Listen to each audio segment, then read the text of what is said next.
এক যে ছিল রাজা নীল নদের ধারে, বয়স খুবই অল্প, 9 বছর সবে।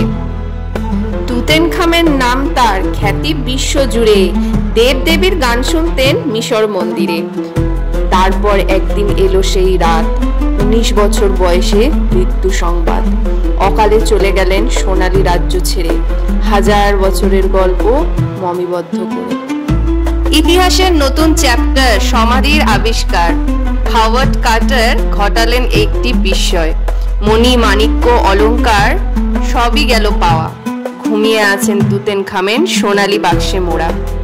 গুপ্তধন পেয়েছি, সে কি আনন্দের ঢেউ, অভিশাপের কথা বলেনি তো কেউ। যেই করবে স্পর্শ মৃত্যু অনিবার্য, একে একে মারা গেল যেই করেছে স্পর্শ। মিশরের ধুলোর মাঝে অন্ধকার গলি, গোপন ইতিহাস, গোপন রহস্যখানি।